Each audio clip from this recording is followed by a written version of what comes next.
Ya, yaitu yang bukan manusia. Apakah Kristus yang datang kepada Paulus itu manusia? Bukan.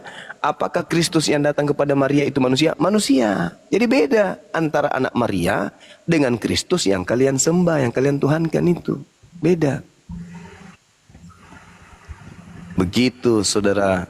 Ya. Bagaimana saudara Kepas? Saudara Kepas? Masih bernapas, Bang?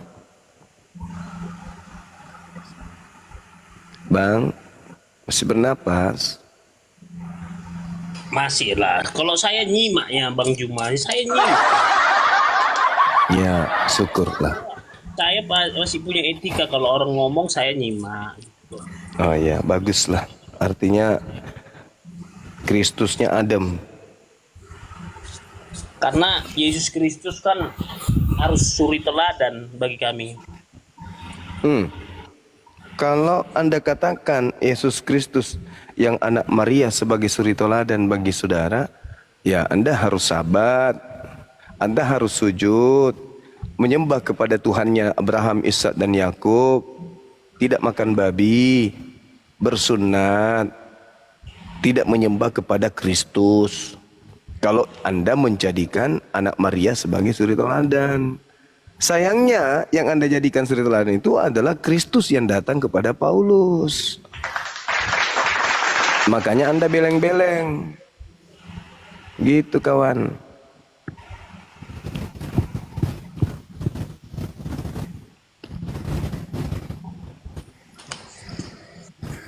Tapi itulah yang saya bilang, penyesalan itu selalu datang terlambat kalau menyangkal Yesus sebagai Tuhan. Kata siapa? Kan barang siapa yang percaya denganku, karena akulah jalan kebenaran dan hidup, barang siapa yang percaya kepada aku, dia akan masuk surga. Oke, ketika Yesus berkata, aku diutus hanya kepada domba yang hilang dari umat Israel. Apakah saudara Kepas percaya? Itu domba, maksudnya domba hanya khusus Bani Israel? Enggak. Berarti Anda nggak percaya, Cak Kangkung.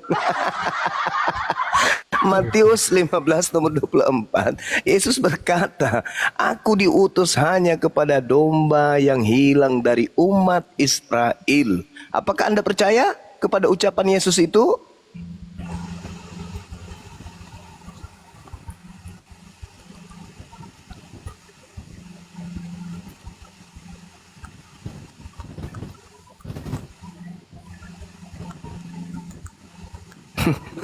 Ini ya, bukan. Jadi membaca Alkitab bukan sepotong-sepotong. Kalau kita Kan ini harus percaya kepada Yesus, berarti ucapan Yesus yang harus Anda imani kan ya. Ketika dia berkata, aku hanya diutus kepada domba yang hilang dari umat Israel, kenapa Anda berat percaya? Sedangkan kami sendiri percaya, Anda tidak, kan aneh. Aneh itu. Itulah artinya bahwa ada kekuatan di dalam diri Anda yang dihasilkan dari alam gelap, sehingga akal Anda nggak berfungsi. Sedangkan untuk mengalahkan iblis, kita harus menggunakan akal. Anda belum bertempur dengan iblis, akal Anda sudah mati duluan. Bagaimana iblis tidak menguasai Anda? Sementara untuk melawan iblis, yang kita pakai melawannya itu akal. Kenapa kemudian iblis tidak menggoda kambing? Kenapa iblis tidak merayu babi? Kenapa iblis tidak menggoda monyet? Karena mereka tidak punya akal. Nah, Anda akalnya mati duluan. Sedangkan senjata untuk melawan iblis itu adalah akal kita manusia. Ketika kemudian perintah Tuhan untuk menyembah Dia, hakikat yang maha tinggi, yang harus kita pakai sandaran untuk menopang itu adalah akal kita. Ketika akal kita matikan, maka panci bolong pun bisa kau tuhankan. Ya, bahkan kloset bekas yang tidak dipakai lagi bisa kau sembah. Kenapa? Karena akalmu mati duluan. Maka tidak heran ketika kemudian Yesus ditemukan mati dan kau mengatakan dia Tuhan, kamu jadinya akal-akalan. Yang matikan kemanusiaannya. Loh, kan memang kau sembah kemanusiaannya. Yesus itu dikatakan Yesus karena terdiri dari daging dan ruh. Kalau Yesus tinggal daging, dikatakan mayat. Kalau Yesus tinggal ruh, maka dikatakan dia makhluk halus. Bukan Yesus lagi. Belum pernah kemudian ada orang meninggal, mayatnya terbuyur kaku, kemudian ada orang datang ingin memandikan. Mana bom-bom? Kita mandikan bom-bom yuk. Enggak ada. Orang datang mengatakan apa? Mana mayatnya? Biar kita mandikan. Enggak disebut lagi mana bom-bom. Karena bom-bom sudah meninggal dunia, tidak lagi disebut namanya. Enggak, karena dia bukan lagi manusia. Oh, dia masih hidup aja bukan manusia kok, apalagi sudah mati. Jadi orang datang ingin memandikan dia, ingin kemudian merias pengantin pakai baju gaun pengantin wanita, karena di sana nanti Pak Bom Bom jadi mempelai wanita. Jadi dia dihias pakai lipstik, dicari mana mayatnya. Angkat ke depan pakai eskavator, karena nggak bisa manusia ngangkat. Gitu kawan. Jadi akal ini sebagai alat deteksi. Kalau akal sudah mati, apa bedanya saudara Kepas dengan kambing? Gak ada bedanya. Cuman beda di jenggop. Jenggop Anda warna kehitam-hitaman, kambing ke kuning-kuningan. Itu adanya bedanya. Tapi sama-sama tidak menggunakan akal. Iblis tidak menggoda lagi mereka. Kenapa? Karena mereka tidak punya akal. Anda yang digoda sehingga akal Anda dimatikan. Samalah Anda binatang. Al-Quran malah mengatakan ulaika hum syarrul bariyah. Kalian yang dititipkan akal tapi Anda mematikan akal, Tuhan saya mengatakan itu lebih rendah dari kambing. Kambing tidak berakal karena memang tak ada akal. Wajar dia jadi kambing. Bunyinya cuma mbe. Nah, Anda dikasih akal tapi Anda tidak memfungsikan akal, maka Tuhan saya mengatakan ulaika hum syarrul bariyah. Mereka itu seburuk-buruknya makhluk, lebih buruk dari setan. Sesetan-setannya setan masih mengakui bahwa Tuhan itu maha suci. Setan masih mengakui bahwa Tuhan itu tidak pernah menjelma. Tuhan tidak pernah diakui oleh setan mati. Tetapi Anda manusia yang bukan setan mengatakan Tuhan pernah mati, Tuhan pernah jadi bayi, Tuhan pernah lapar, Tuhan pernah ditampar, diseret, ditelenjangin, dipotong nonotnya, digantung dan seterusnya. Artinya Anda lebih kesetanan daripada setan. Sesetan-setannya setan, tidak pernah setan menyembah setan. Tapi sekepas-kepasnya kepas malah menyembah iblis yang ngaku Kristus. Minum dulu saudara Kepas. Maafkan saya, minum dulu. Minum. Minumlah. Minum. Ya, minum. Alhamdulillah. Alhamdulillah. Gitu saudaraku Kepas, ya. Jadi Yesus pun berpesan kepada muridnya, bukan? Kasihi Tuhan dengan apa? Bukan dengan iman. Yesus meminta kepada murid-muridnya mengasihi Tuhan itu dengan akal budi. Bukan dengan iman. Di dalam kitab saudara diterangkan sangat jelas itu. Kasihilah Tuhanmu dengan segenap akal budimu. Matius 22, nomor berapa itu? Ya, nomor 37 ya. Itu jelas itu kawan. Jadi kalau kamu percaya kepada Yesus, maka kamu harus mengasihi Tuhan dengan akal. Sedangkan ketika kamu mengasihi Tuhan dengan akal, mustahile kau menyembah makhluk bernama Yesus Kristus. Justru karena kamu tidak mengasihi Tuhan, maka kau asal menyembah saja. Kau percayalah makhluk yang datang kepada Paulus. Kau sembahlah dia. Kenapa? Karena kau tidak menggunakan akalmu. Barusan tadi kau katakan di Kristen itu tidak menggunakan akal. Berarti ketika ada orang murtad mau masuk ke Kristen, harus matikan akal dulu. Samalah seperti Saifuddin Ibrahim. Ditinggalkan anak istrinya, ditinggalkan istrinya, hartanya, ditinggalkan kemudian negaranya. Kenapa? Demi untuk mematikan akalnya ikut menjadi seperti Kepas. Ketika dia Islam, Saifuddin Ibrahim, ketika dia Islam, dia tidak pernah menghujat Yesus. Dia tidak pernah menghinakan kemudian. Tapi ketika kemudian dia murtad menjadi Kristen, dia menghinakan Nabi Muhammad. Artinya apa? Cahaya Tuhan yang ada pada dirinya mati, nggak berfungsi lagi. Itulah yang terjadi.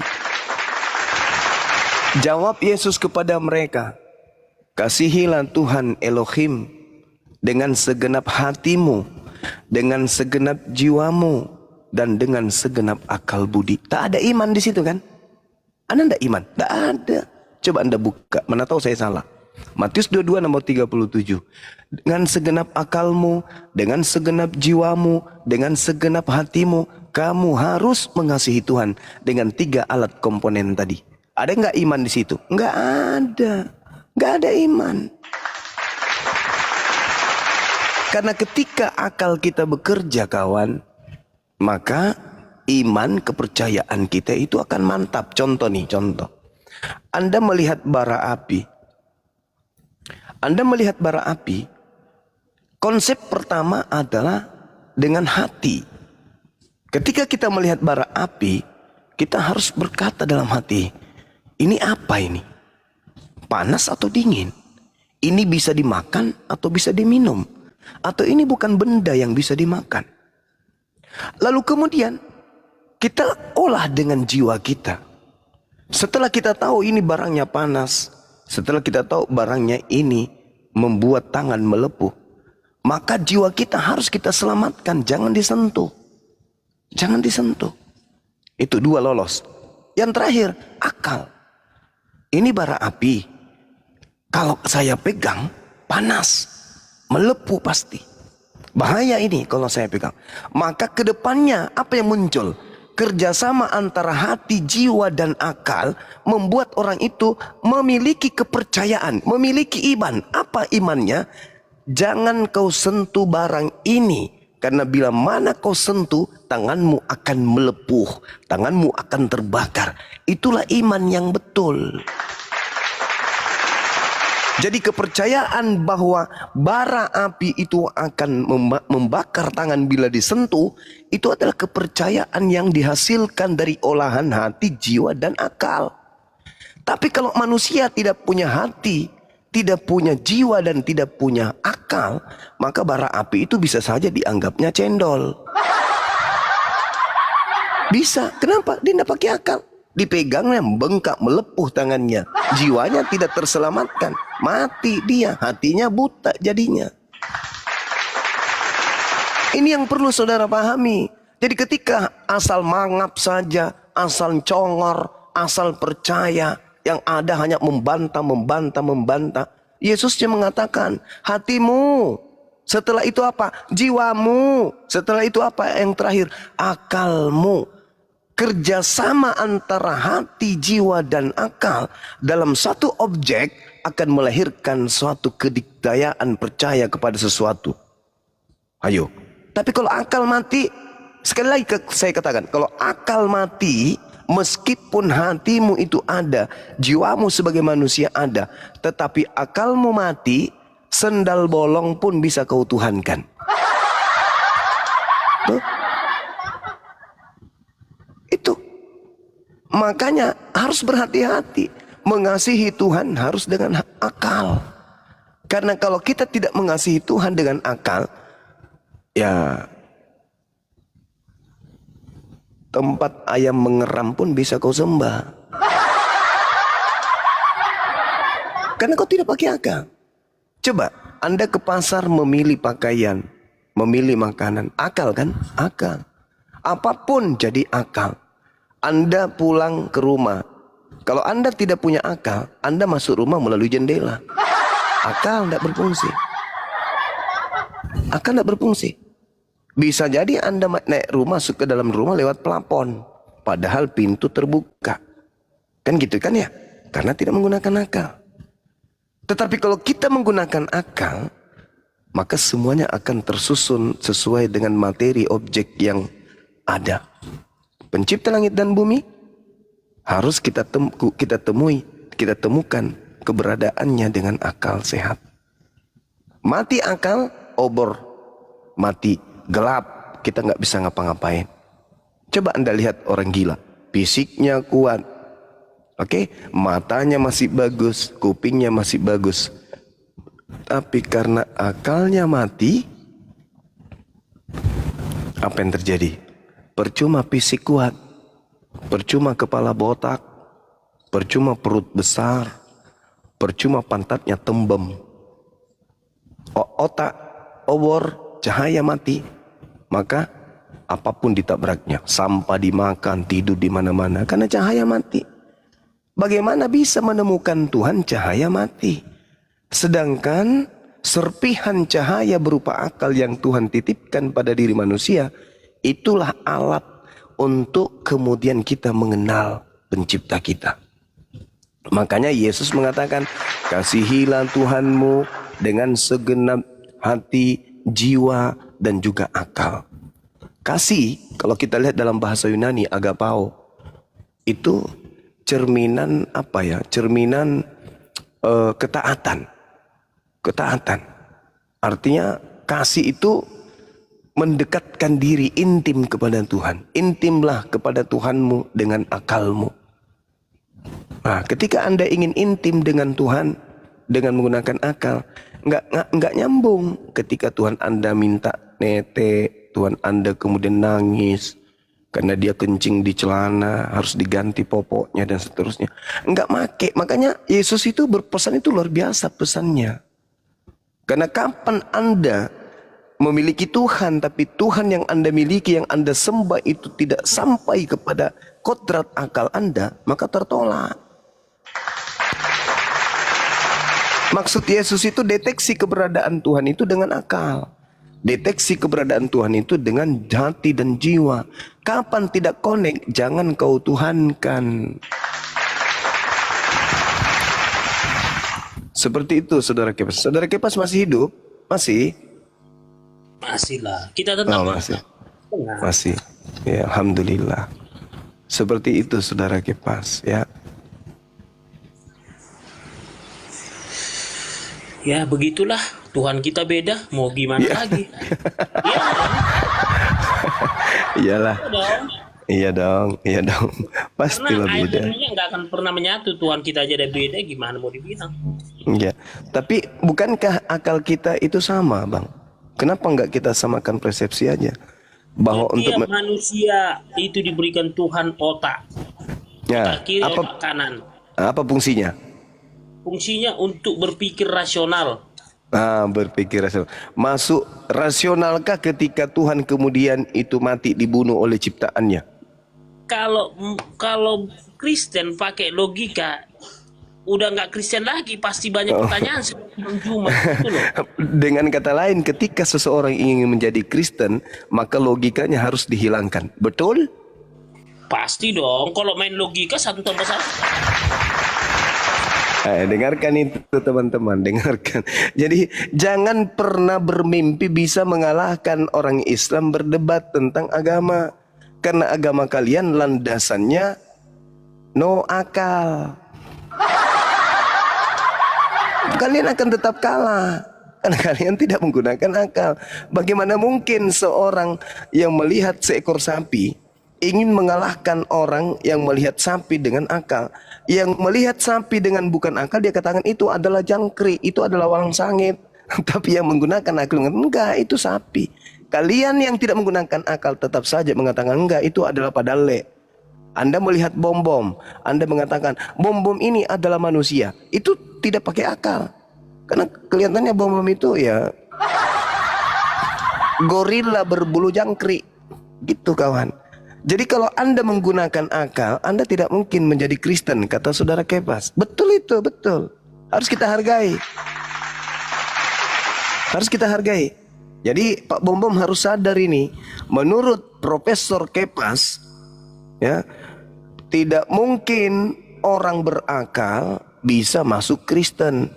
Tidak mungkin. Karena di dalam konsep bertuhan yang Kristen tidak boleh menggunakan logika, tapi harus menggunakan logila. Kan gitu. Itu. Karena kapan pakai logika, mustahil jadi Kristen. Betul itu, Saudara Kepas ini harus kasih penghargaan. Besok saya kirim sandal jepit ya Bang ya. Jadi jangan sosokan Bom-Bom mau lawan Bang Suma. Jangan sosokan. Orang bertanya, siapa yang mencuri kitab suci, kok bahas kutu pula dengan belalang. Ternyata memang dasar pijakan keyakinanmu itu bukan akal. Pantaslah kayak gitu. Sekarang dia kejar-kejar saya terus mau diskusi lagi. Lukanya belum sembuh padahal. Masih mau lagi mengulang luka baru. Allahu Akbar, Masya Allah. Gitu ya saudara Kepas. Jadi Tuhan kita beda ya Kepas ya. Tidak beda lah. Ya beda. Kalau Bang Juma kan Allah, kalau saya kan Yahweh, Elohim Yahweh. Kok Yahweh lagi? Kok Yahweh? Mana ada Yahweh pernah mati diracun? Ada-ada aja ini. Tuhanmu itu Kristus, Paman.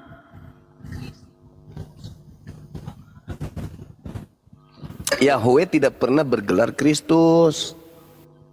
Malam Bang Juma, assalamualaikum. Malam kawan, malam silakan. Mungkin ada yang bisa kita bagi dua aja ya, nggak usah Kepas. Ya, diskusi ini sih menarik ya. Setelah Iya.